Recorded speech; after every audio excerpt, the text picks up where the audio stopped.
ईसा मसीह के जन्म के लगभग 500 वर्ष बाद इस्लाम का प्रादुर्भाव हुआ और उसके बाद से लगभग 7वीं ईसा शताब्दी के बाद भारतवर्ष में इस्लाम का आगमन हुआ। धीमे धीमे भारतवर्ष में इस्लाम का प्रभाव बढ़ा और आज स्थिति ये आ गई है कि लोगों के मन में ये विचार आने लगा है कि लगभग पूरे विश्व से सनातन धर्म, हिंदू धर्म लगभग समाप्त प्राय है। ऐसा क्यों लग रहा है? क्योंकि पूरी दुनिया में कोई भी देश ऐसा नहीं है जो कि कहा जा सके कि ये हिंदू धर्म का अनुयायी है। भारतवर्ष, जिसको कि आज की तारीख में लिखा पढ़ी में लोग इंडिया कहते हैं, उसको भी ये माना जाने लगा है कि अब ये एक सेकुलर कंट्री है। ये बात दूसरी है कि सेकुलर शब्द जो है इसमें इंदिरा गांधी ने आपातकाल में थोपा था। इसके पहले सेकुलर शब्द संविधान में नहीं था। लेकिन उसके बाद भी कहीं ना कहीं मन में ये विचार आ रहा है कि भारतवर्ष से भी हिंदू समाप्त हो रहा है। जैसे कि 1947 में इस देश का विभाजन हुआ द्विराष्ट्रवाद के सिद्धांत पर कि एक तरफ इस्लाम के मानने वाले थे, उन्होंने कहा कि नहीं, हमको अलग देश चाहिए, और उसके बेसिस पर उन्होंने पाकिस्तान बनवाया और उस हिस्से को लिया। लेकिन जो ये बचा हुआ हिस्सा था वहाँ पर भी मोहनदास करमचंद गांधी की जिद की वजह से बहुत सारे मुसलमान रह गए और आज इस देश के लिए वो बहुत बड़ी समस्या बने हुए हैं।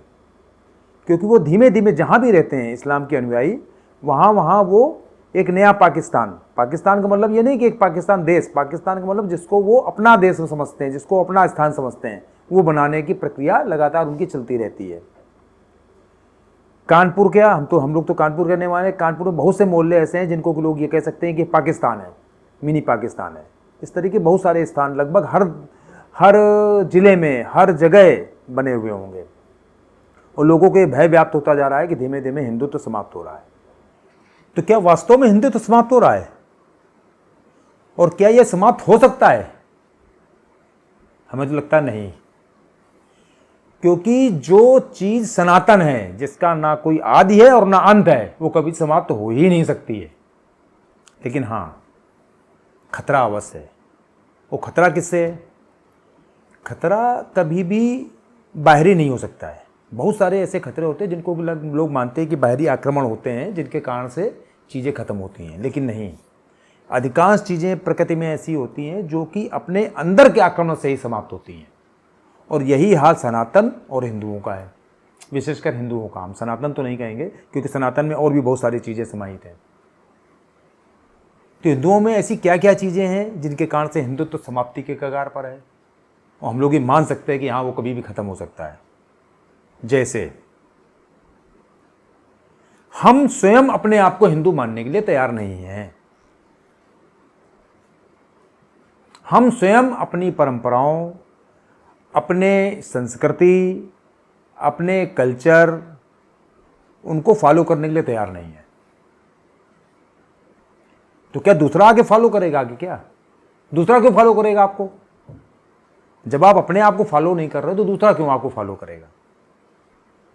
तो आपको अपनी संस्कृति पर ध्यान देना पड़ेगा कि हमारी संस्कृति क्या थी, हमारे वेद क्या कहते थे, हमारे पुराण क्या कहते थे, उनकी परंपराएं क्या थी, और हम उनको फॉलो करें। बहुत छोटी छोटी चीज़ें हैं। हमें लगता है मुगल काल में बहुत सारी चीज़ें जो हैं हम लोगों ने त्याग दी। कुछ लोगों ने भयवश त्याग दी, कुछ लोगों ने लालचवश त्याग दी। जैसे तिलक लगाना लोगों ने छोड़ दिया, शिखा रखना लोगों ने छोड़ दिया, यज्ञोपवीत धारण करना लोगों ने छोड़ दिया, शंख बजाना लोगों ने छोड़ दिया। क्यों? क्योंकि इसके कारण से जो मुगल थे वो उनके ऊपर अत्याचार करते थे।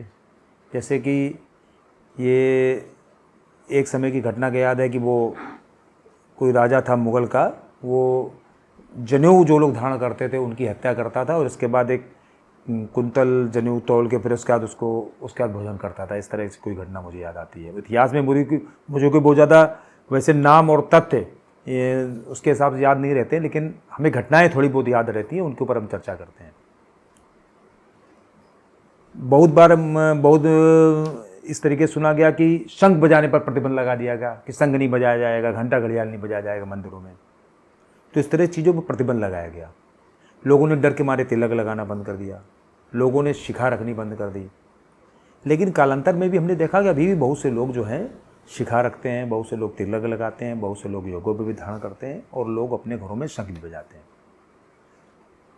तो अगर कोई चीज़ बची रही है तो कुछ लोगों ने तो उसको आगे कैरी किया है ना। मुगल कालीन आक्रमण होने के बाद भी कुछ लोगों ने उस चीज़ को बचा कर रखा।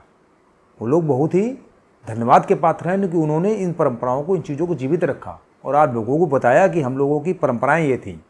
ये छोटी छोटी चीज़ें हैं। ये हो सकता है लोगों को लगे कि केवल बाहरी चीज़ें हैं जो केवल दिखावा हो सकती हैं, लेकिन नहीं, इनके कारण भी अपनी संस्कृति, अपना धर्म, अपना समाज बचा रह सकता है और बचा रहा है।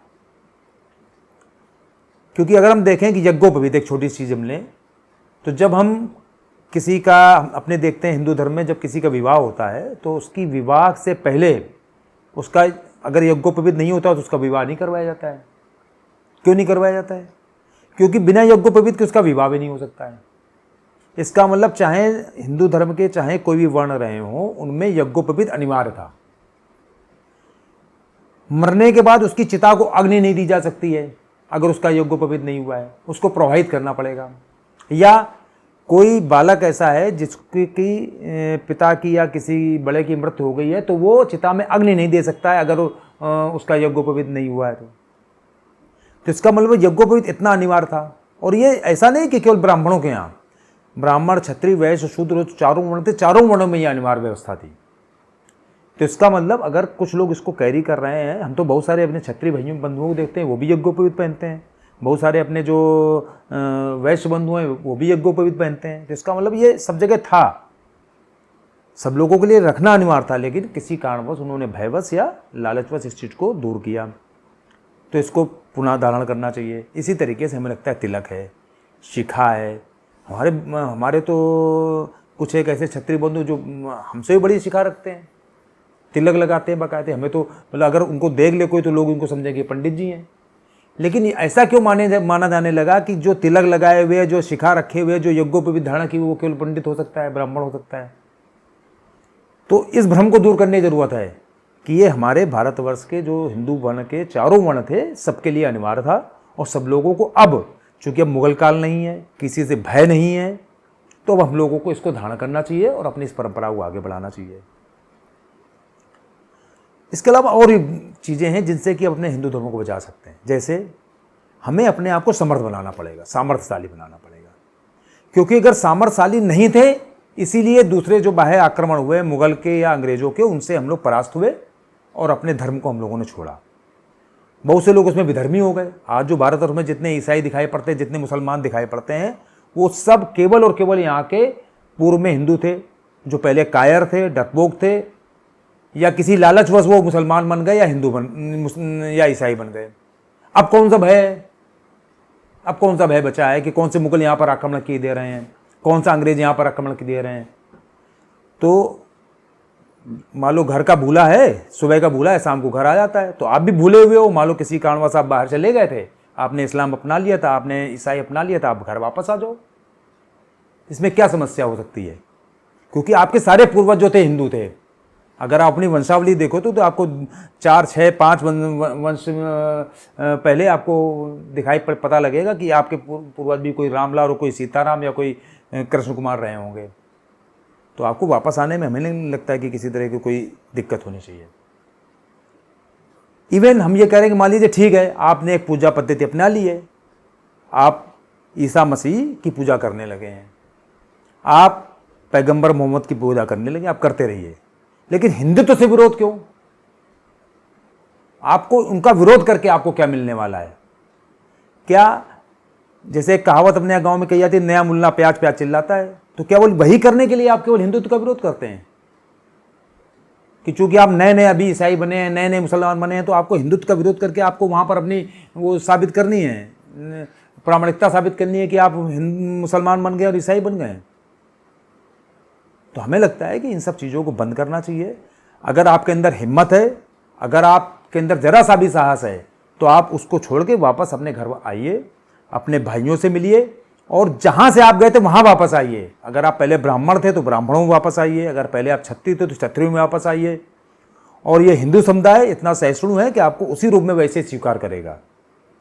पहले भी करना चाहिए था, पहले कुछ ना कुछ गलतियां रही होंगी, लोगों ने स्वीकार नहीं किया होगा किन्हीं कारणवश, लेकिन अब हमें लगता है कि लोग, हिंदुओं को भी इस बात के लिए मानसिक रूप से तैयार होना चाहिए कि जो हमारे भाई वापस गए थे उनको अपने घर वापस लाएं। और इसके लिए हिंदुओं को क्या करना पड़ेगा कि अपने आप को सामर्थ्यशाली बनाना पड़ेगा, क्योंकि कोई भी समुदाय उससे जुड़ना पसंद करता है जो कि सामर्थ्यशाली होता है, जो ताकतवर होता है।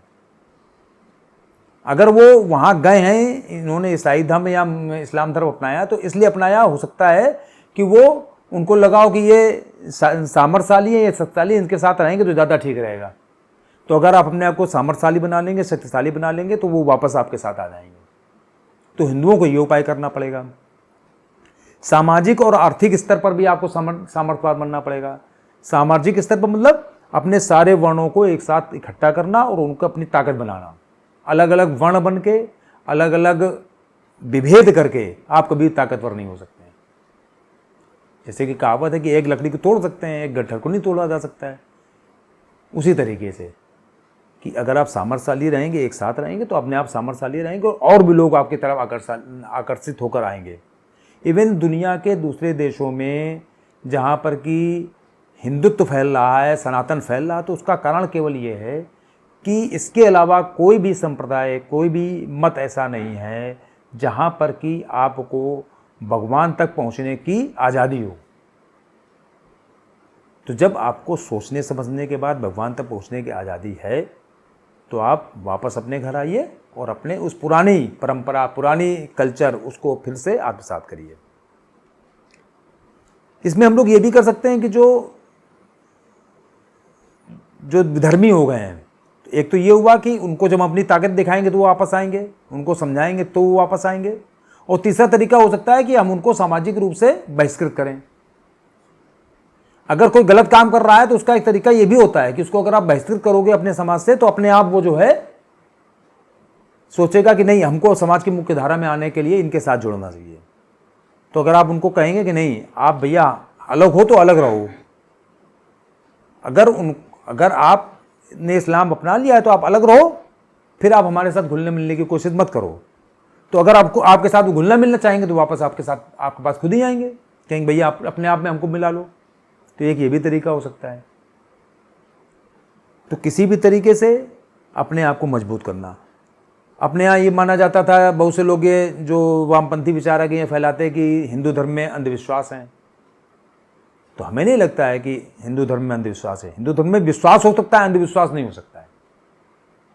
अंधविश्वास के तो हम ढेरों उदाहरण देखते हैं। जब ये ईसाइयों की प्रार्थना सभा होती है तो वहाँ पर किस तरीके से वो लोग नाटक करते हैं, लोगों को चंगाई सभा करके लोगों को ठीक करने का। तो क्या उससे ज़्यादा नंबर हिंदुत्व में है? किस तरीके से झाड़ फूक द्वारा लोगों को ठीक करने का प्रयास किया जाता है मज़ारों में, क्या उससे ज़्यादा आडंबर अंधविश्वास हिंदुत्व में है? हमें तो लगता है कि ऐसा नहीं है। यहाँ पर तो विशुद्ध रूप से केवल भगवान की पूजा करके, केवल ईश्वर की आराधना करके लोगों को ठीक करने की प्रार्थना की जाती है। और बहुत से लोग ठीक भी होते हैं, क्योंकि उनके अंदर ये आत्मविश्वास होता है कि हम कोई भी चीज़ अपने इष्ट से, अपने भगवान से अगर मांग रहे हैं तो ठीक हो जाएंगे हम। और लोग ठीक होते हैं, लोगों को उनका मनवांछित फल मिलता भी है। तो यहाँ पर जो अंधविश्वास है, उनको अंधविश्वास न मान के, उनको ईश्वर के प्रति अपना विश्वास मान के उसके प्रति हमको दृढ़ होना चाहिए और उस चीज़ को और फैलाना चाहिए। अपने बीच के सामाजिक विभेद को दूर करना चाहिए। लोग कहते हैं कि ब्राह्मण, क्षत्रिय, वैश्य और शूद्र, इन चारों वर्णों में से ब्राह्मण सर्वश्रेष्ठ है। लेकिन सनातन संस्कृति में, अपनी हिंदू संस्कृति में इस तरह का कहीं भी कोई विचार नहीं मिलता है, ना वेदों में मिलता है, ना कहीं मिलता है। चारों अपने समाज के आवश्यक अंग हैं। होता क्या है कि कोई भी व्यक्ति, जैसे एक मान्यता है कि कोई भी व्यक्ति जन्म से शूद्र होता है, कर्म से क्षत्रिय होता है, जब वो पालन करता है तो वैश्य होता है, और जब वो अध्ययन अध्यापन करता है और ब्रह्म को प्राप्त करता है तब वो ब्राह्मण होता है। हमारा तो मानना ये है कि हर व्यक्ति को ब्राह्मण बनना चाहिए। क्यों? क्योंकि हर व्यक्ति का जीवन का अंतिम लक्ष्य क्या है? ब्रह्म को प्राप्त करना। अगर हम इस कॉन्सेप्ट को माने कि इन चारों वर्णों में इस तरीके का भेद रखा गया है, तो सबको ब्राह्मण बनने का प्रयास करना चाहिए, इसमें क्या बुराई है। और अगर दूसरे तरीके से देखें तो अपने बहुत सारे साधु संत ऐसे हुए हैं जिनको कि, जैसे संत रविदास को लोग मानते हैं कि वो जूता गांठते थे, लेकिन वो किसके शिष्य थे? अपने रामानंद जी के। तो रामानंद जी का शिष्य जो होता है वो तो रामानंद संप्रदाय जो है भगवान राम को मानने वालों का संप्रदाय था, उनके वो संत थे रविदास जी। और उन्हीं के जो गुरु भाई थे वो कबीरदास जी थे, जिनको कि बाद में वामपंथियों ने जो है सेकुलर संत बना दिया। तो अपने यहाँ किस तरह के संत हुए हैं कि कबीरदास जी भी रामानंद जी के शिष्य थे, संत रविदास जी भी रामानंद जी के शिष्य थे। कुछ लोगों का मानना यह है कि मीराबाई भी रामानंद जी की शिष्या थी, जबकि मीराबाई की जो सास थी वो रामानंद जी की शिष्या थी, और इसी कारण से वो उनके चूँकि परिवार के गुरु थे इसलिए उनके भी गुरु माने जाते हैं। लेकिन जो रामानंद जी भगवान राम को मानते थे, उनके तीनों जो अलग अलग शिष्य हैं वो अलग अलग कैसे हो सकते हैं कि एक जो हैं, एक को लोग मानते हैं कि संत रविदास जी जो हैं जो शूद्र हैं उनके संत हैं, एक जो कबीरदास जी हैं वो वामपंथियों के और जो मुसलमानों के संत हो गए, और मीराबाई जो हो गई कृष्ण के उपासक हो गई, उनकी संत हो गई। तो ऐसा नहीं है, सब लोग एक दूसरे से मिले हुए हैं, क्योंकि इन सबका मानना ये था कि हमारे रास्ते अलग अलग हो सकते हैं। कोई भगवान राम को मानता है, कोई भगवान कृष्ण के रूप में उनकी पूजा करता है, लेकिन सब लोगों को पहुंचना उसी एक ईश्वर तक है। और इतने विशाल जो अपने सनातन संस्कृति का कॉन्सेप्ट है, उसको छोड़ के लोग जो है विधर्मी हुए जा रहे हैं। किन बातों पर? कि उनको अनाज मिल रहा था, उनको डराया धमकाया जा रहा था, या उनको किसी तरीके से लालच दिया जा रहा था। आज भी बहुत से लोग मानते हैं जैसे कि जो ईसाई प्रार्थना सभाएं होती हैं उसमें लोग जाते हैं और ईसाई हो जाते हैं। तो किन बातों के लिए वो हो रहे हैं? इन लोगों को समझाने की ज़रूरत है, अपने लोगों को समझाने की ज़रूरत है। मेन चीज़ तो पहले अपने लोगों को रोक कर रखने की ज़रूरत है, कि जो लोग हमारे हैं उनको रोक के रखने की ज़रूरत है। जो लोग हो चुके हैं उनको तो वापस लाना एक अलग प्रक्रिया है, लेकिन जो लोग हमारे हैं पहले उनको रोकने की ज़रूरत है कि वो लोग विधर्मी ना हो जाए। तो सबसे बड़ी चीज़ है कि अपने धर्म को हम लोग मजबूत करें। अपने धर्म को मजबूत करने के लिए हर तरीके से मजबूत करें, उनको शारीरिक रूप से मजबूत करें, बौद्धिक रूप से मजबूत करें, आर्थिक रूप से मजबूत करें और सामाजिक रूप से मजबूत करें। और सबसे बड़ी बात है आध्यात्मिक रूप से मजबूत करें, क्योंकि जिसके बल पर यह पूरा अपना सनातन संस्कृति चलने वाली है। अपने सनातन संस्कृति का जो बेस है वो है आध्यात्म, उसी पर चलने वाली है। अगर हम लोग आध्यात्मिक रूप से मजबूत होंगे, बलशाली होंगे, तो बाकी सारी चीज़ें हम लोग ठीक कर लेंगे। हमें लगता है कि फ़िलहाल अभी हम लोग इस पर आगे और भी चर्चा करेंगे, लेकिन आज अपने इस पूरे विचार प्रवाह को यहीं पर मैं विश्राम देता हूँ और आगे फिर इस विषय पर कभी चर्चा करूँगा। धन्यवाद।